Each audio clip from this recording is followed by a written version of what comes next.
Today we're going to be talking about small steps. This is Genesis chapter 38. I was fixing to say 39, but we're not there yet. And you can see on your outline at the very end of the sixth section, a major section of the book of Genesis, the record of Jacob's family through the 12 sons, with Joseph being selected to lead the family and Judah providing the promised seed. So it's interesting, there's kind of a split in kind of what goes on with the leadership, and the focus is on kind of those two men. Although all the 12 sons are brought up in these chapters, the focus is on Joseph. God selects Joseph to lead the family, and while the brothers plot to get rid of him in chapter 37, that's what we looked at last week, part of that other one, the other chapter. We looked at the one before that. Today we're going to look at the small steps by Judah that corrupted his family. So we're going to see a person, I think that's probably that is a believer, that really makes some poor decisions. And as we read this chapter, as the Lord disciplines and graciously provides a promised seed. So in spite of his actions and all, God's going to carry out his purpose, his plans in the midst of it. So that's kind of what chapter 38, verses 1 through 30 is about. It says, at that time, what had just happened? Remember chapter 37? It was about Joseph. What did his brothers do to Joseph? Nothing good. Nothing good. That's really true. Like what I did to my brothers when I was. Well, that sounds like a normal family, right? His brothers sold him into slavery. They were going to kill him. So they sold him into slavery. And so he's carried off by the Midianites and down into Egypt and sold into slavery to Potiphar, the captain of the guard. And so, but it says at that time, Judah left his brothers. So the rest of these brothers, these 11 brothers that were there, and he went down to stay with a man of Adullam. It's about 15 miles northwest of Hebron. Remember, Hebron is kind of the center of where they were. The name of the guy, Adullam, named Hira. The word Hira means a noble face. And so Judah was the one who suggested to sell Joseph into slavery instead of killing him. So I guess that's an upgrade, but not much of one, because usually slaves didn't have probably a long lifespan. But it's interesting, he's the one that suggested that. But you'll notice that to me, these are all little steps that he's taken. He's the one that had suggested selling his brother into slavery. But now he's the one that he leaves his family. And where does he go? What's this? He went down. Number one, it's interesting, if you look at the elevation from the places they were to the place of Adullam is 3,000 feet below sea level. So it's a pretty low place. And so went down as an accurate description. So the Bible is even accurate in some of these descriptions and the words that it used. Adullam, to stay with this man, Hira. Who do you think Hira is? It doesn't tell us exactly, but what can you imagine? What is this area? Who populates this area in the land of Canaan? Canaanites. He's a Canaanite. Yeah, so they're Canaanites in the land of Canaan, mostly. I mean, now this family's there. Joseph actually Jacob's family is there. But Judah leaves his brothers, goes down and stays and makes a close friendship with this Canaanite. There, Judah met the daughter of a Canaanite man named Shelah. He married her and made love to her. You see the little steps? He leaves brothers. He goes down and makes a close friendship with a Canaanite. He just so happens he runs into somebody he falls in love with, or at least cares for, and says he met her, he married her, and made love to her. So what happens? Obviously, that's kind of what happens there.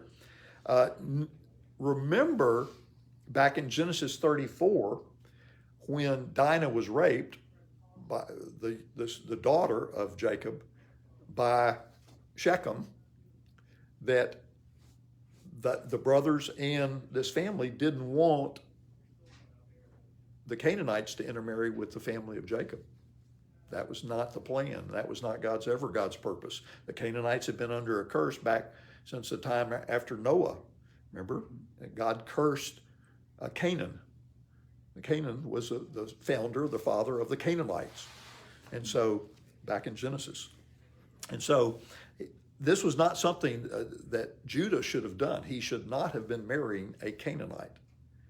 And so, we see that's a problem. She became pregnant.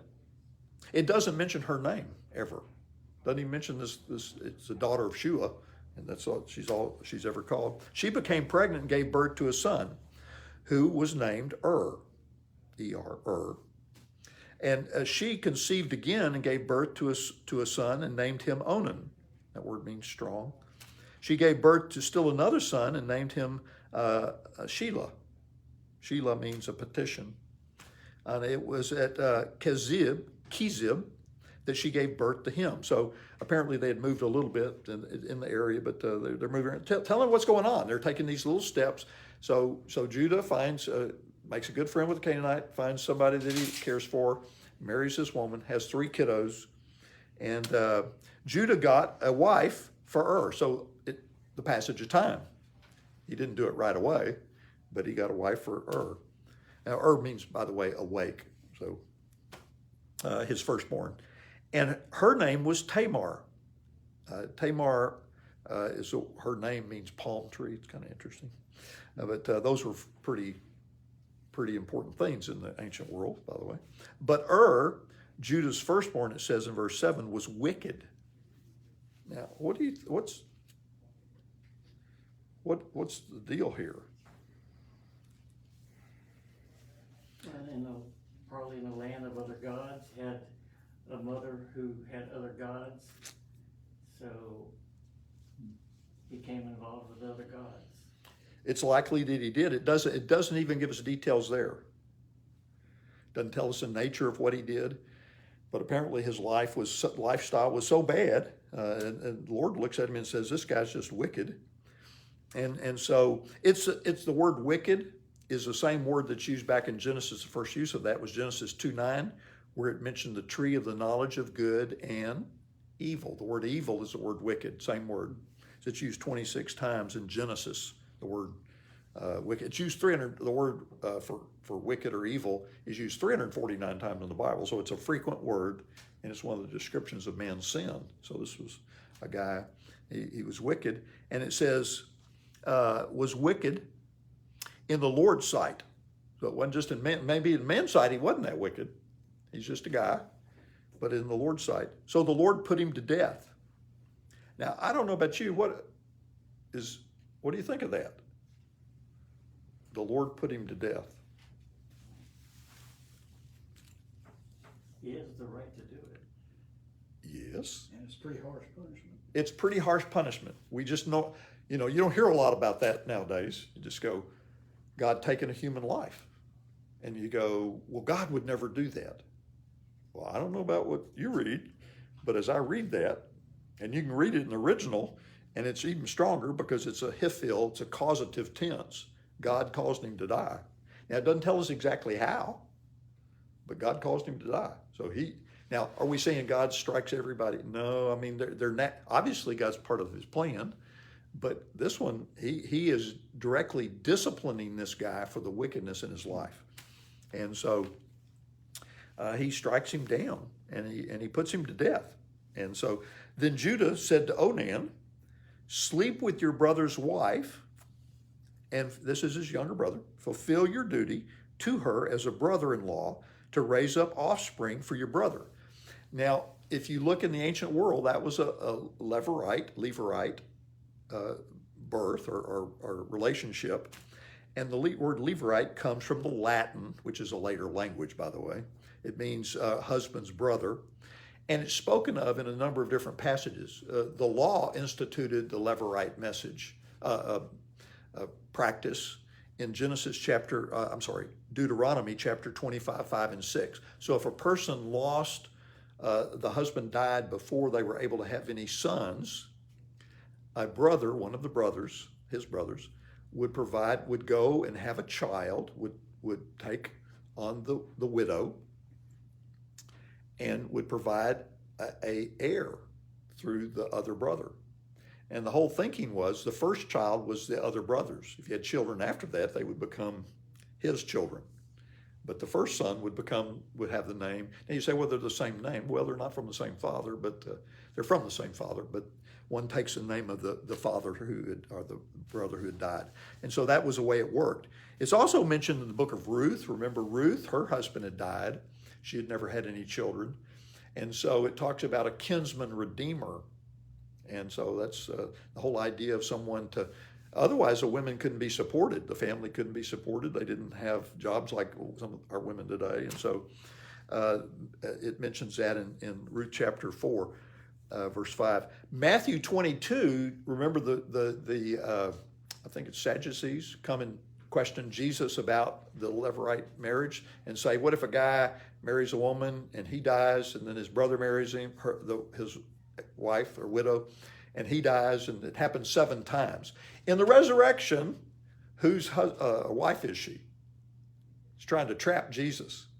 And Jesus says, you know neither the power of God, so he just gets on them. And so, because we're not married in heaven. I tell people that and they get mad at me. But it's interesting as you look at that. But Matthew 22, it's once again a mention of that kind of idea.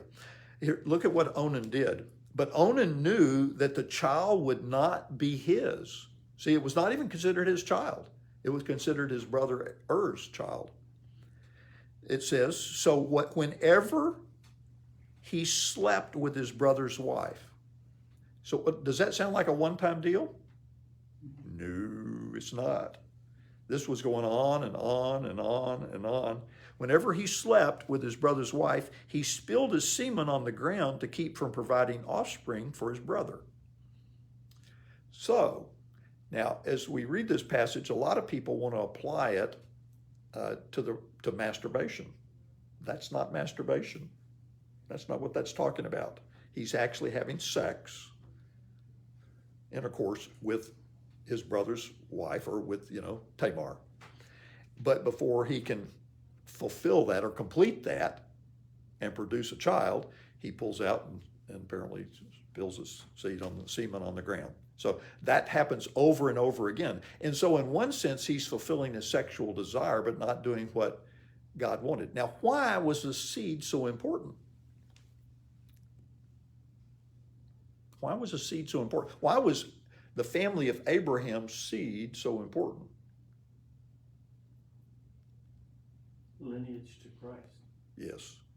And actually, remember, Judah is going to be the one who is the promised seed in the line of Messiah, because Reuben and Simeon and Levi had done some bad things. Those were the 3 older brothers of Judah. Was the 4th son of Jacob, the 4th born. And so, but he was the one through whom Messiah would come. We're going to see that in Genesis 49, so we're not there yet. But he is going to be part of that messianic seed. So this was not an insignificant story. People say, well, why is this here when he's been talking about Joseph? Because I think he's showing, as I mentioned in my outline, was because God's going to do the seed through Judah, and he's going to do the kind of the leadership idea through Joseph. And Joseph was a good example, but he's not going to produce the seed for Messiah. So that's interesting. But Onan, he's fulfilling his own sexual desires, but he refuses to provide a seed for his brother. Now, once again, was the oldest brother, so the seed would have passed through him. But since he died, because he was so wicked, Onan should have provided that son, and that would be the way it would have worked. But he doesn't do that. What he did was wicked. That's a little different word. It's a similar word to the word wicked earlier. It's from the same root word, but it's only used 100 times, and it means to be an evildoer, or to hurt, or to do wickedly, or to do worse. He did evil or wicked in the sight of the Lord's sight. So the Lord, now notice it's the word Lord. It's not even God. The Lord was a covenant God. So it's going back to the Abrahamic covenant. So it's all this matters, the word Yahweh. So the Lord put him to death also. 3 sons, 2 down. That's not a light deal. I mean, that's a big deal. You don't see that very often in the scripture, but God does do it. And it's mentioned here. And so it put him to death also.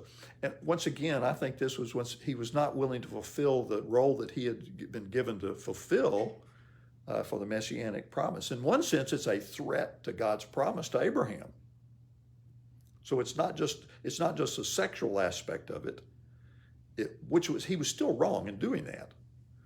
But it was not talking about.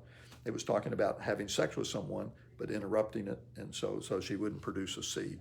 So it goes on. Judah then said to his daughter-in-law, Tamar, live as a widow in your father's household until my son Shelah grows up. Apparently he's the youngest of the three, and he's got to grow up, and so that's what he tells her. What do you think about, what's he doing there? He's basically telling her to live as a widow.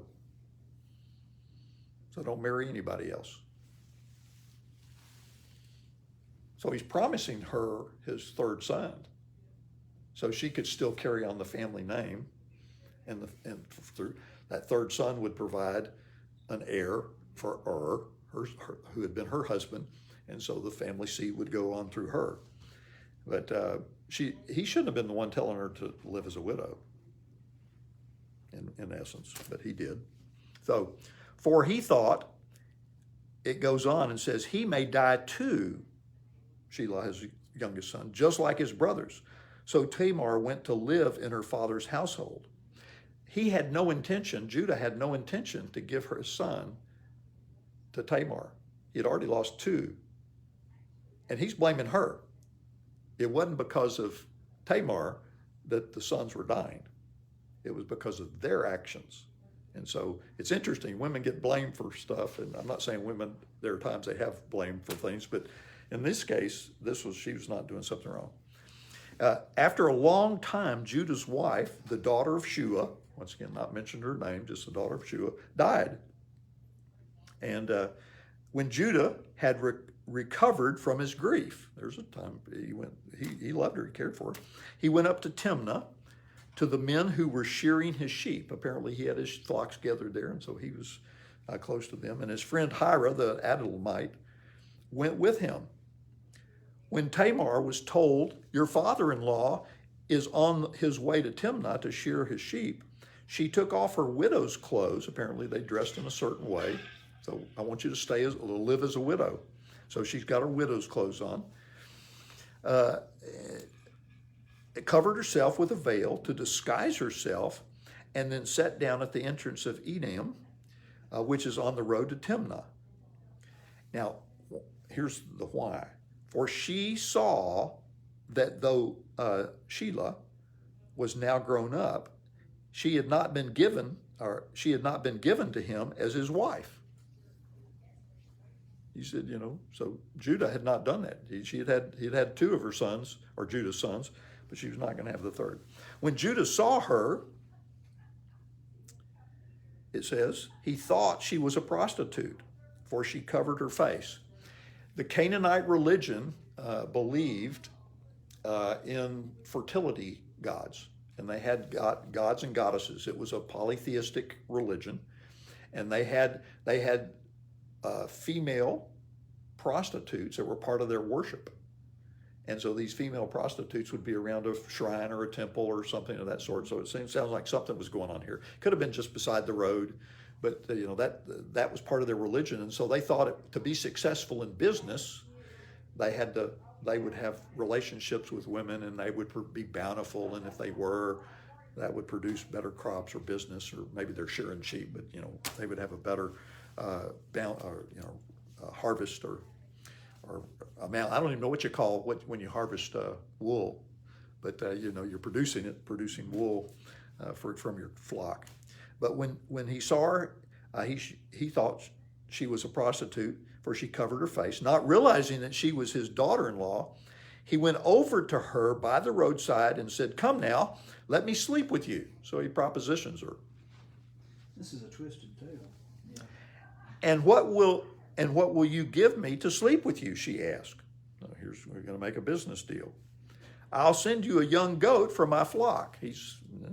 She said, will you give me something as a pledge until you send it? So he didn't have the money on him, but he said, I'm going to send you something. So I want a pledge, she asked. What pledge shall I give you? Your seal and its cord and the staff in your hand. Now, in the ancient world, often at this time, they had a couple of different kinds of seals. If you dealt with the Israelites, they tended more to use like a flat seal, like a ring, where you, like a signet, where you seal a letter, or they would do a wax and then they seal it. But the Canaanites probably used more of a stone, a precious or semi-precious stone that they carved, and they put initials or names around, and they would roll it on like a clay tablet or on something to show the ownership of something. So that was the way they would seal deals. So the seal had your name or your mark or your other things that they put on a cord and wore around the neck. So they had their little name tag. That's your little, anyway, so ancient name tags. And so, but that cord, that's what that means. The word hotam is a word for signet ring or for a seal. But this one probably was a kind they had for the Canaanites. The seal was hung to a cord. His staff was his personal staff that protected him, that helped him to walk, and he protected his flocks or whatever. And once again, that was personalized. That was probably carved and probably very nice, and that was, a man kept that to protect himself or whatever, if he had any trouble. And so she got those two personal items that could identify who it was, who had done it, or who had had relationships with her. She answered. So he gave them to her, the seal and the cord and the staff. He gave them to her and slept with her, and she became pregnant by him. Oh, it just so happens. After she left, she took off her veil, put on her widow's clothes again. Meanwhile, Judah sent the young goat by his friend, the Adulamite, in order to get his pledge back from the woman. So he knew where she was, and so he he was fulfilling that. He was trying anyway. But he did not find her. Though his friend doesn't find her, he asked the men who lived there, where's the shrine prostitute? There, that just shows you, who was beside the road at Enaim. There hasn't been any shrine prostitute here. That's not, no. Apparently it was not in the right place, or they didn't have one there, they said. So he went back to Judah and said, I didn't find her. Besides, the men who lived there said there hasn't been any shrine prostitute there. Then Judah said, let her keep what she has. So she got those things that belonged to him. Or we will become a laughing stock. So he realized that he had not done something right. He had gone and done things that he shouldn't have done. Even though he'd lost his wife, he still was not doing it the right way. And so he didn't want to be embarrassed. After all, I did send her this young goat, but you didn't find her. So all that sets up the stage. You just see the little steps that the guy's taking. He's just making decision after decision. And it's kind of an interesting web that he's weaving. About 3 months later, verse 24, Judah was told, your daughter-in-law, Tamar, is guilty of prostitution. Well, how do they know that? And as a result, she is now pregnant. So apparently somebody saw it or figured out what had happened. Judah said, bring her out and have her burned to death. Nice guy. He sold his brother into slavery. This guy was a cold-hearted guy. Self-righteous, cold-hearted guy. It's interesting, if you read in the scriptures, normally the punishment for prostitution was stoning, or for adultery, for stoning. But in Leviticus chapter 21, verse 9, which is later, that took place later, Leviticus is the law, the daughter of a priest who engages in harlotry was to be burned. So the daughter of a priest was, but the law hadn't been given, so none of that had taken place. But this guy's, Judah's, out for blood, or for burning her. That's, about as painful a death as you can probably get. But aren't we to assume that she probably was a Canaanite, and so getting pregnant was maybe not even a big deal. She was, I'm pretty sure. Yes, they had married and intermarried with the Canaanites, and there's no indication that she came from his family, from Judah's family. And so what's interesting here is that, he wants her burned to death. As she was brought out, bring her out and let her be burned. As she was brought out, she sent a message to her father-in-law, that's Judah. I am pregnant by the man who owns these. Guess what she produced? And she added, see if you recognize whose seal and cord and staff these are. Judah recognized them and said, she is more righteous than I, since I wouldn't give her to my son Shelah. Is that another reason why he decided to have her burned? He was still trying to protect Shelah. I think thinking that possible death may come because he's already lost 2 sons. Well, I don't know that he was, because it could be protecting her. I can see that. But I think he was just punishing her to get her out, but she obviously couldn't have a child then with Shelah. But I think he's just punishing her because he's mad because she got pregnant.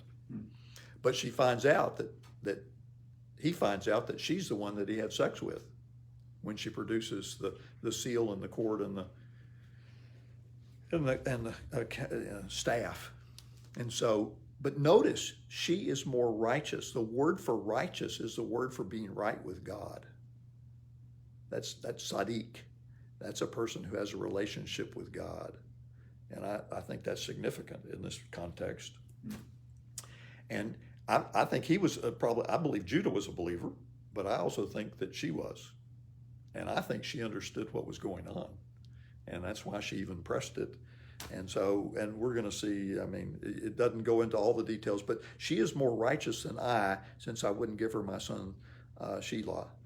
And he did not sleep with her again. He didn't take her as his wife, even though his wife had been gone.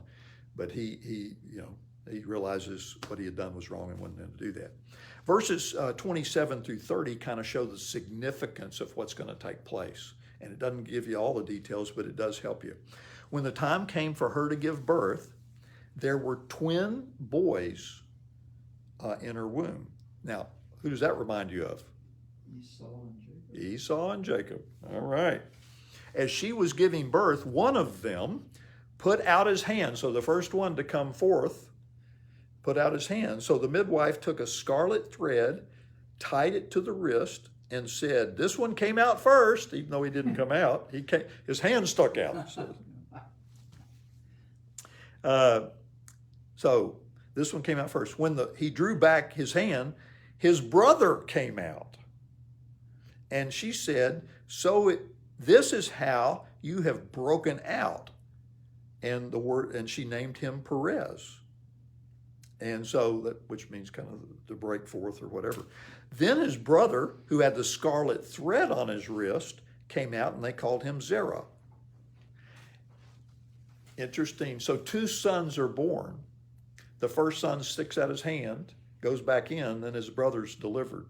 So even though he was a firstborn, he's actually the younger, because his brother had already crossed. Interesting. Look at all that stuff, and you go, now as we're going to see that, if you read in Matthew chapter 1, verse 3, so first part of the New Testament, it mentions Perez, the younger brother. It says Judah, the father of Perez and Zerah. So it mentions Perez first, whose mother was Tamar. Perez, the father of Hezron. Hezron, the father of Ram. So he does it through Perez, which is the younger. And so just like Jacob and Esau, who was a younger brother, will serve, the older brother will serve the younger. In this case, the older brother, who was Zerah, is going to serve Perez. But Perez is going to be the one that produces Jesus. So it's interesting as you see all this stuff going on. The significance of that, because that's going to be picked up later in Scripture, and that's going to be part of the messianic line of Jesus, what took place here. So dies, then his brother Onan dies, then Judah has relationships with Tamar. They produce a seed, actually two seeds, and they have twins. And they come out, and from that, Jesus comes from.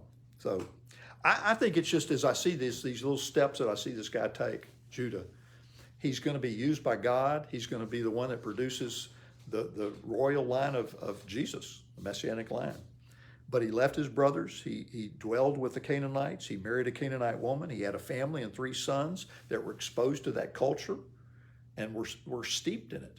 I think they were so bad, 2 of them are taken by the Lord because they were that bad. And there were some things going on in there, and they were affected. He lost his wife. After the morning, he goes back to work, and then he approaches a woman for sex, pays for it, and then pledges to her. He finds out the woman, then his daughter-in-law's pregnant, and he wants her killed. But think about his own thinking. What do you think he's thinking? He realized, he confesses it. She's better than I am. I think he humbled himself. I think he realized what he did was wrong. And so, I think this guy is a believer. But listen to Genesis 28. So Isaac called for Jacob and blessed him. He commanded him, do not marry a Canaanite woman. So his dad, Jacob, his father, had been told not to marry a Canaanite woman. Go to Padam Aram, to the house of my mother's father, Bethuel, and take a wife for yourself. So he's told not to. When Esau learned that Isaac had blessed Jacob and had sent him to Padam Aram, verse 5 there, 6, to take a wife from there, and that he had blessed him, he commanded him, do not marry a Canaanite woman, and that Jacob had obeyed his father and mother and had gone to Padam Aram. Esau then realized how displeasing the Canaanite women were to his father Isaac. Esau married 2 Canaanite women, then he marries Ishmael's daughter, who's not a Canaanite, but she is a foreigner in essence, in some ways. So you just look at this and you just see God had made it clear that it was not his will for them to marry Canaanites. And yet, God's going to use it. Why did he use Tamar? I think he used Tamar because Tamar was a believer and that she was going to produce Messiah. I think she understood that, and that's why she pressed it, because she could have just taken off her widow's clothes and gone on about her business and married some other guy. But I think she understood the covenant was given through to Abraham, and it was passing through Judah. Now, I don't know how she knew that, but I'm sure she heard stories or something. You kind of, this family, you think about it. And so what is going on with God doing this and taking these sons alive? Well, this is all about discipline. God disciplines his kids and his people.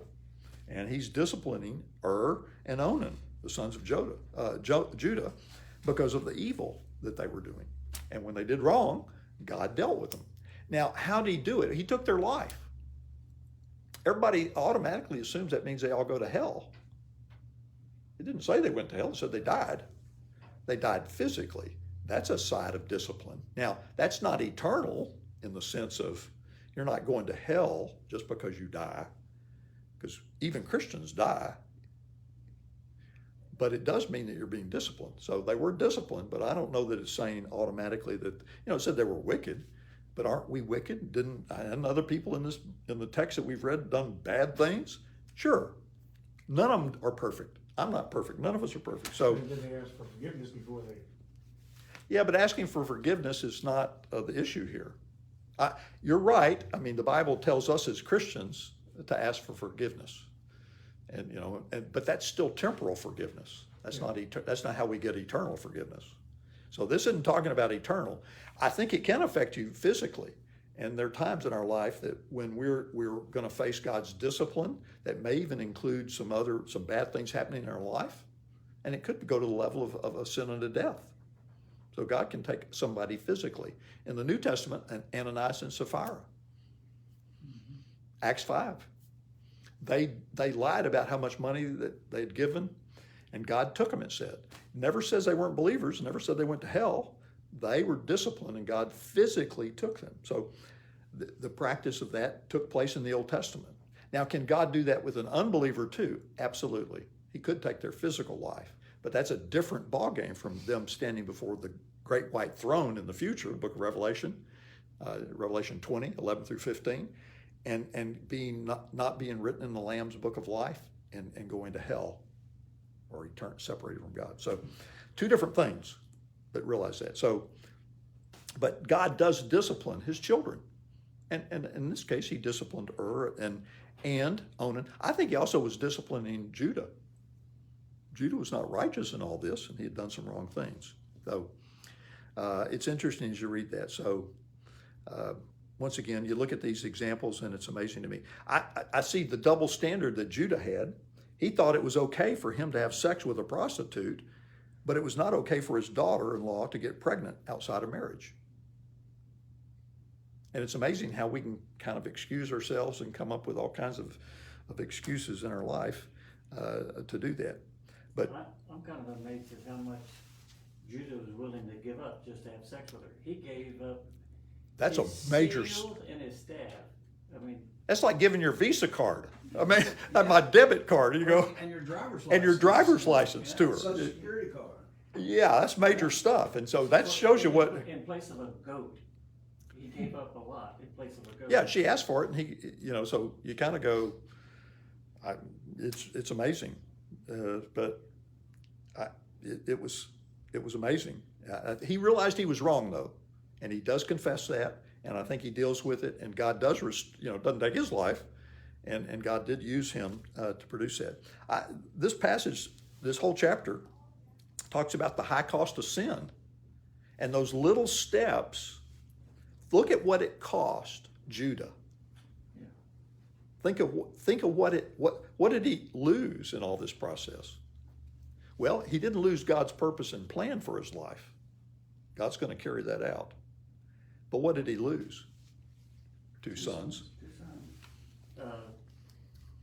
Respect of other people because of what he did because this wasn't kept secret after she's exposed what he did, so he lost some. Well, I mean, here we're reading it. Yeah. I mean, he didn't just let the people there know. We're reading it today. So you meet Judah and you go, wow. So, and once again, I don't think we're going to sit there and hold that against each other. And all of us would have stuff that we're not real proud of in our lives. But the high cost of sin, what seems like minor decisions, minor steps, result in life-changing situations. That it happens. He produces his own sons. Think about that. He becomes, because the son that was produced, or the two sons actually, were really his sons that were his grandsons. Now, what would you call them? They were actually Er's sons because that was the way the Levirate. But you see how confusing all this is? You go, wow, what kind of relationship do you have? What responsibilities? Did this happen in Arkansas? Sounds like a country song. Well, kind of like a country and western song. I am my own grandpa. 5 women are mentioned in the genealogy of Jesus. Every one of them is accused of sexual impropriety. Here they are. Tamar is the first, posed as a harlot. And she has sex with her father-in-law and produces the 2 boys. Rahab was a harlot. Remember, Rahab the harlot? That's what she's called in the New Testament and in the Old. So she is part of the genealogy of Jesus. Rahab the harlot is. Ruth was a Moabitess. And so she was a foreigner. I guess she's not accused of harlotry, but her husband dies, and she's from one of the descendants of Lot, who was from incest, and so she's part of Jesus's genealogy. Bathsheba was an adulteress with King David. He committed adultery. Mary, the mother of Jesus, was accused of having a baby too soon. even though it might have been, they thought with Joseph. It wasn't with Joseph, by the way. But she was accused of that, and people thought, we weren't born in immorality. That was one of the rumors that went around in the time of Jesus. And so all 5 of these women that are mentioned, those are the 5 mentioned in the Bible in the genealogy of Jesus. Now, there are other women that are involved. Didn't mention Sarah, but there are things that are there. But it's interesting that God uses even people that don't always have the most stellar testimony or relationship.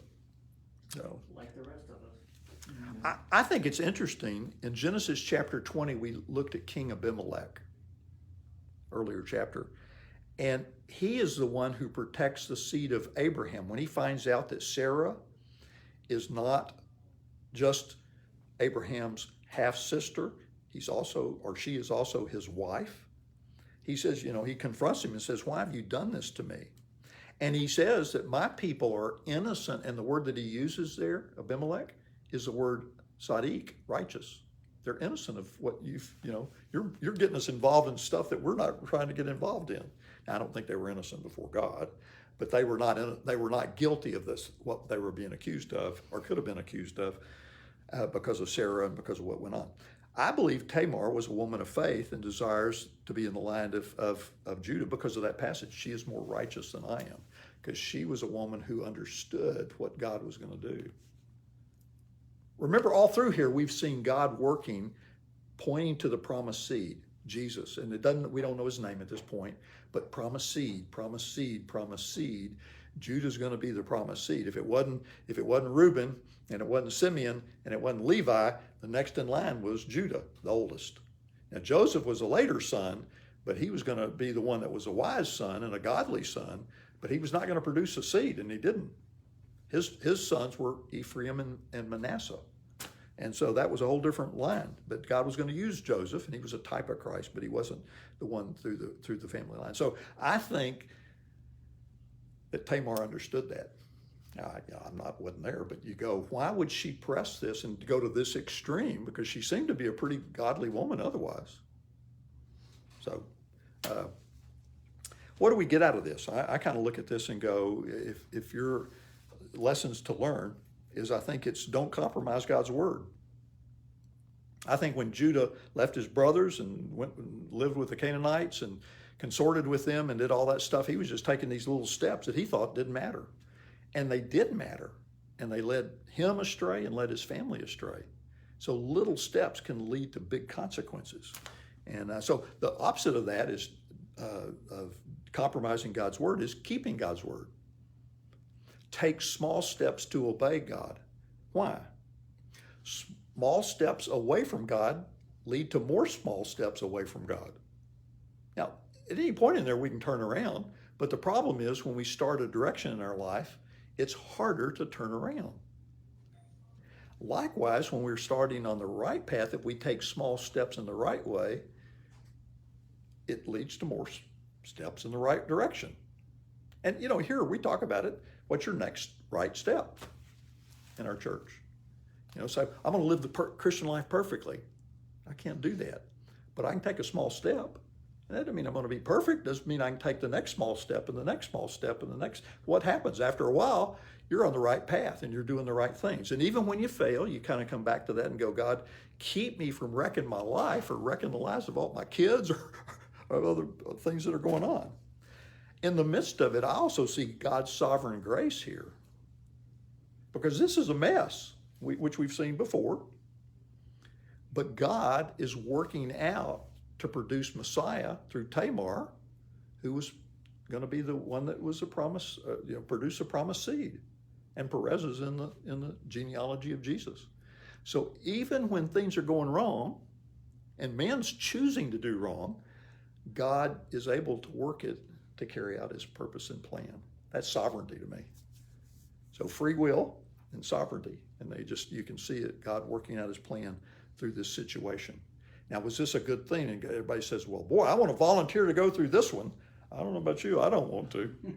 I got 2 boys. I don't want to lose both of them. So you just go, I don't want to lose one of them. But you kind of go, it makes a difference in how we live and the steps that we're taking.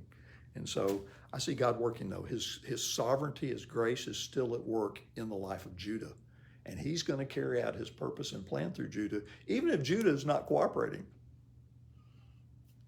So I'm not saying he forced the whole thing, but it's amazing how all that came together. You think about it. How'd you like to have your family tree kind of come together like that? I don't know about mine, but you just go, this is not kind of the plan that you have. I close with this. The small steps was what I entitled it. A small leak can sink a great ship. A trifling escape of gas, if neglected, can blow up a house. Remember that house that we had blow up out here? A gas leak. A little outburst of temper, a little provocation, words or acts out of anger or frustration can destroy families or relationships. Sometimes those small steps. Now, on the opposite side, those same small steps in the right direction can have a child come to Christ, can have a person turn around their life, can have a person go from a person that's moving 100 miles the wrong way against God to a person that's going the right way with God. So we've seen that in our lives. We've seen those small steps make a huge difference in the lives of others. So, while, God's still working and his sovereign grace is going to be carried out, but we need to know that those small steps and decisions that we make a difference in our lives. So I encourage you, if you're making some bad ones, think about it and go, Lord, forgive me and get me on the right path. Help me to take the right next step. Any questions?